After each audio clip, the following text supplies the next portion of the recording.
Today we're going to be learning about the bishop. The bishop is one of the chess pieces. Bishops can move in diagonal lines. It can move up to 13 spaces if it's free to. No matter how much the bishop moves, it stays on the colored square it is on.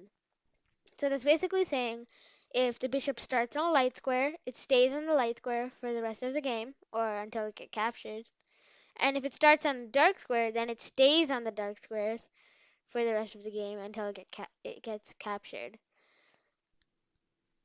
And that's why the bishop is only worth 3 points and not more, because it can't move on the other color square, which is a big disadvantage. But it still can move across the board in just one move. The bishop is one of the pieces that the queen can move, like the other being the rook. So that's saying that the queen can move like a bishop and the queen can move like a rook.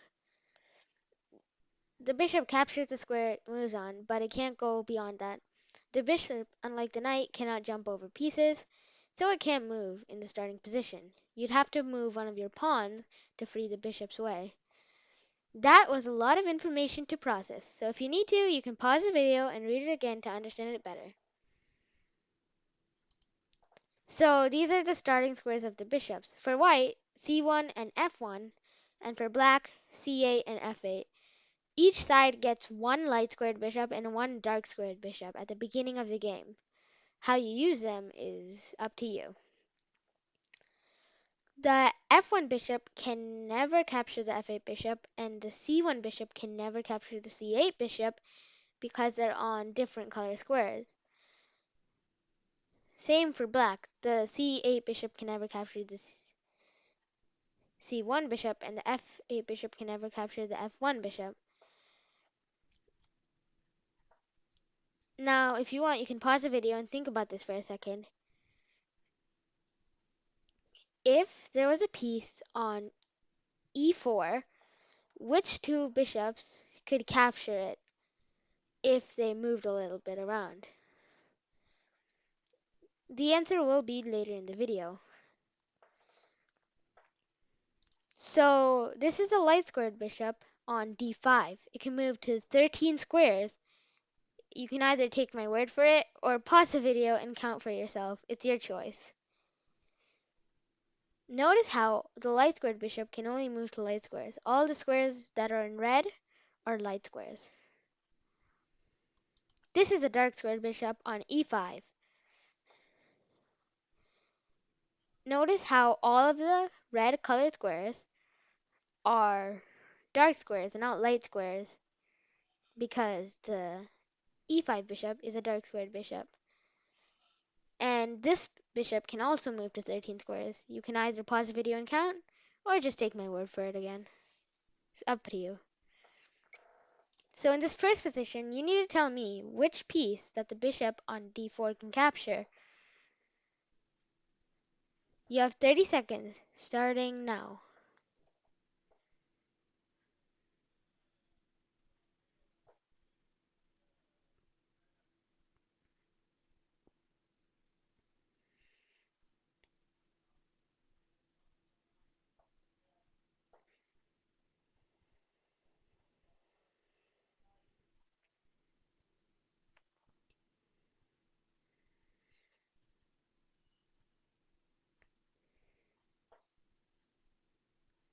Time is up.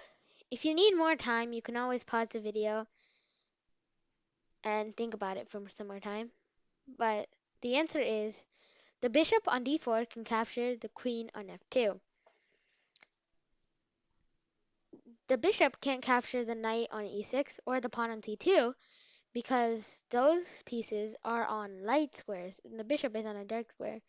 No matter how many moves the bishop takes, it can never capture either of those two pieces unless they were to move to a dark square. Although the rook on c7 and the bishop on a5 are on dark squares, they're not on a diagonal that the bishop can capture. It would take two moves to capture either of those pieces. So, the queen on f2 is not only on a dark square, but on the same diagonal, So that is why the bishop on d4 can capture the queen on f2. So in this position, I'd like you to tell me how many squares the bishop on e4 can move to. You have 30 seconds starting now.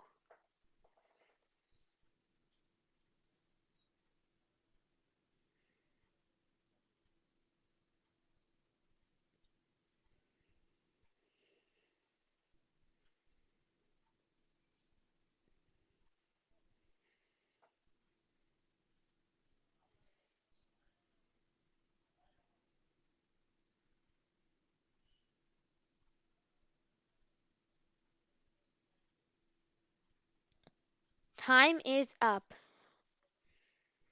The truth is, this was a trick question. The bishop can't move to any squares. As I told you before, the bishop can't jump over squares. So it can't jump over the queen, the knight, the pawn, or the rook. So either of those four pieces would have to move if the bishop wanted to move anywhere. If you got this, great job. If you didn't, that's fine too. You're still learning. And let's move on to the next page, which is the basic info page. So this is the bishop. It can move to 13 squares if it's allowed to. It has a point value of 3. Each side gets 2 at the start. It moves in a diagonal line. It has a rounded top and a slit cut. Most bishops do have that appearance. And some other information is that it's a minor piece. It's known for many tactics, such as pin, skewer, discover, check. It only occupies one color square, which means that if it starts on a light square, it stays on a light square. If it starts on a dark square, it stays on a dark square. It can be a part of many checkmates as well. And it's famous for something called the bishop pair. The bishop pair is when you have both of your bishops and the opponent doesn't. The bishops together can control every single square, whether it be light or dark. So, the bishop pair is used in many famous attacks.